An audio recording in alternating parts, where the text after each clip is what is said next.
मोश ये video bongo stray dogs के season 4 के ऊपर है और इस वीडियो में एपिसोड 1 को मैं डिटेल्स में एक्सप्लेन करूंगी। इससे पहले के तीनों सीजन मैंने एक्सप्लेन करके रखा था पर वो चैनल डिलीट हो गया, इसलिए अब मैं सीजन 4 से ही चालू कर रही हूँ। तो सीजन 4 के स्टार्टिंग में हम प्रेसिडेंट के पास्ट को देखते हैं जब वो पैसे लेके लोगों को मारा करता था, पर जितना टाइम बीतता गया उसे इस काम से चिढ़ होने लग गई थी और अब वो ये काम छोड़ना चाहता था। अब प्रेसिडेंट एक जगह जाता है जहाँ एक असासिन को पकड़ के रखा गया था। इसने एक मर्डर किया है और अब इसको बांध के रखा है। प्रेसिडेंट जाके उसे अच्छे से देखता है और सोचता है कि ये कैसे पकड़ा गया, क्योंकि असासिन बने ही ऐसे होते हैं कि वो जाके किसी को मार भी डाले तो फिर भी उन्हें कोई पकड़ भी नहीं सकता। लेकिन ये इतना फेमस किलर कैसे पकड़ा गया? प्रेसिडेंट कुछ सोच ही रहा था कि तभी वहाँ अचानक से रामपो आ जाता है। अब यहाँ पे प्रेसिडेंट के पास्ट को दिखा रहे हैं, मतलब रामपो और प्रेसिडेंट का ये फर्स्ट मीटिंग है। रामपो यहाँ आया है क्योंकि वो भटक गया है। जैसा कि हमें पता है कि रामपो को रोड्स पहचानने नहीं आते और वो अकेले कहीं पर ट्रैवल भी नहीं कर सकता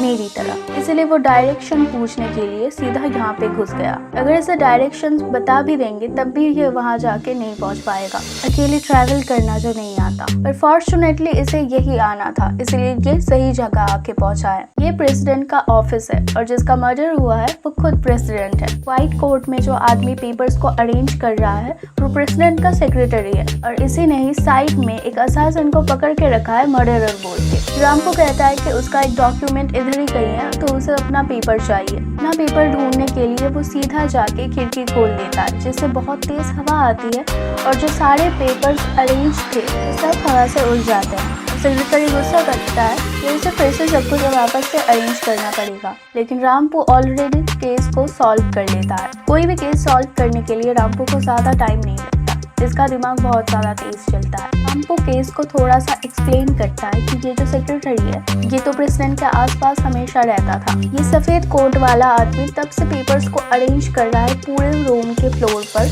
क्योंकि कोई रूम के अंदर घुस ना पाए। जिस दिन इतना ज़्यादा तूफानी हवा चल रहा है उस दिन थोड़ा सा ये ऑड है कि प्रेसिडेंट खिड़की खोलकर हवा खा रहे थे, क्योंकि प्रेसिडेंट का ऑफिस है तो बहुत सारे पेपर्स होते होंगे और ऐसे रूम में तेज हवा चलना थोड़ा सा प्रॉब्लम क्रिएट कर सकता है। इसी सेक्रेटरी ने इस असासिन को हायर किया था प्रेसिडेंट को मारने के लिए, लेकिन प्रेसिडेंट के मरने के बाद पहला शक किसी के ऊपर तो जाता ही और सबसे करीबी तो यही था, इसलिए इसने असासिन को पकड़ के रखा था। अब जो एक्चुअली हमारा फुकुजावा प्रेसिडेंट है वो रामपो से कहता है कि नहीं तुम शायद गलत सोच रहे हो, पर रामपो लॉजिक देख के फुकुजावा को समझा देता है कि यही खून है। इतने में वो असासिन खुद को फ्री कर लेता है और सेक्रेटरी को मारने के लिए भागता है। प्रेसिडेंट फुकुजावा किसी तरह उसको रोकने की कोशिश करता है पर वो उसको रोक नहीं पाते और असासिन सेक्रेटरी को मार डालता है। उसको मारने के बाद भी ये वहाँ से भागता नहीं है, अपने गन्स को फेंक देता है और वहीं खड़ा रहता है। रामपो पुलिस को कॉल करता है और ये सेक्रेटरी को मारने के वजह से जेल जाता है। अब रामपो को भूख लगी थी इसलिए फुकुजावा उसे कुछ खिलाने लेके जाता है। यहाँ पे रामपो अपना इंट्रोडक्शन देता है। फुकुजावा यहाँ पे कहता है कि कैसे उसके माँ बाप को किसी ने मार डाला था और वो खुद से बड़ा हुआ है, पर स्कूल में अपने ऐसे टैलेंट की वजह से उसे स्कूल वाले निकाल देते हैं। तब से ये सिटीज चेंज करता रहता है और अपना काम करता है, पर इसे अब कोई फिक्स काम चाहिए क्योंकि इसे एक जगह रहना है और ठीक से इनकम सोर्स चाहिए। इतना सब कुछ सुन के फुकुजावा उसे अपना कार्ड देता है और कहता है कि कभी भी तुम्हें अगर कोई मदद की ज़रूरत हो तो मुझे कांटेक्ट करना। अब रामपो उस कार्ड को लेके चला जाता है और थोड़ी ही दूर जाके फुकुजावा को कॉल करता है कि मुझे मदद की ज़रूरत है, मुझे एक जॉब और एक शेल्टर चाहिए। प्रेसिडेंट रामपो को लेकर जॉब दिलवाने लेके जाता है। ये जो टाइम है ना, इस टाइम फुकुजावा एक सरकारी बॉडीगार्ड है। रामपो को लेके वो बिल्डिंग के अंदर जाता है और जॉब के लिए रिज्यूमे मांगने पर रामपो का मुंह बन जाता है। ऐसा इसलिए क्योंकि इसे लग रहा था कि जिस जॉब के लिए इतने सारे लोग रिज्यूमे देके जा रहे हैं वहाँ वाला मुझे क्यों जॉब देंगे, क्योंकि ऑलरेडी बहुत सारे लोग हैं। इस पॉइंट से प्रेसिडेंट और हमें रियलाइज होता है कि क्यों रामपो कभी भी कोई जॉब में स्टेबल नहीं हो पाया, क्योंकि रामपो बहुत ज़्यादा मुंहफट है और वो बहुत ज़्यादा सीधा सोचता है। ये इतनी सारी जो बातें हैं कि उन लोगों के सामने भी ये बोल दिया। अपना फर्स्ट जॉब पाने के लिए रामपो को एक केस सॉल्व करना होगा। एक थिएटर है जहाँ पे आज रात एक मर्डर होने वाला गया है और उस मर्डर को होने से पहले इनको जाके वो रोकना है और जो मर्डर करने वाला है उसको पकड़ना है। प्रेसिडेंट अपना फुल फोकस लगाता है, सारे एक्टर्स के साथ बातचीत करता है और रामपू वो तो भूख से तड़प रहा होता है, उसे चॉकलेट्स और चिप्स चाहिए। अब रामपू बैठ के चिल कर रहा होता है। प्रेसिडेंट सबके ऊपर नजर रख रहा था। वहाँ पुलिस भी आके पहुंची हुई थी क्योंकि एक मर्डर हुआ है, किलर से एक थ्रेट मिला है। लेकिन थ्रेट इस वर्ड को रामपू क्लियर करता है क्योंकि किलर से जो मिला है वो एक थ्रेट नहीं है, एक वार्निंग है। रामपू के हिसाब से थ्रेट जो होता है उसमें ऑप्शंस होते हैं कि अगर तुम मुझे ये नहीं दोगे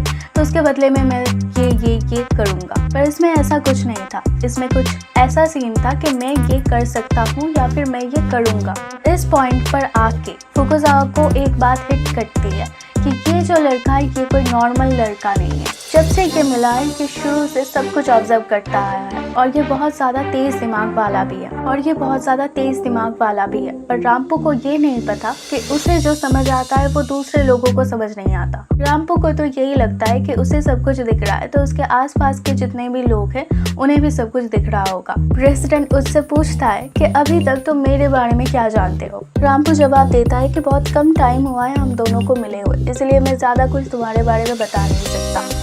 और ये बोल के वो प्रेसिडेंट का पूरा बायोडेटा बता देता है। उसके पास्ट के बारे में भी रामपू थोड़ा सा बता ही रहा था कि फुकुजावा गुस्सा होकर रामपू को धक्का दे देता है और बाद में खुद रियलाइज होता है तो वो उसे प्यार से उठाने जाता है। रामपू से माफ़ी मांगता है और रामपू भी चुपचाप खड़ा रहता है। रामपू जो है उसे उतना सब कुछ समझ नहीं आता और अब इनका मेन जॉब चालू हो जाता है। शो चालू होता है और प्रेसिडेंट और रामपू मेन थिएटर के अंदर एंटर करते हैं और फर्स्ट एपिसोड यहीं पे खत्म हो जाता है। ये जो एपिसोड है ना ये एक पास्ट स्टोरी है, इसलिए ये पूरा ही एक ब्लैक एंड व्हाइट में है। वीडियो में कुछ भी अच्छा लगा हो तो इस चैनल को सब्सक्राइब कर लेना और इस बेल आइकन को प्रेस कर देना क्योंकि नेक्स्ट वीडियो के लिए तुम्हें नोटिफिकेशन की ज़रूरत होगी। और कमेंट करके बताना कि क्या तुमने पहले के तीनों सीजन देख रखे हैं। तो मिलते हैं अब अगली वीडियो में, तब तक के लिए बाय।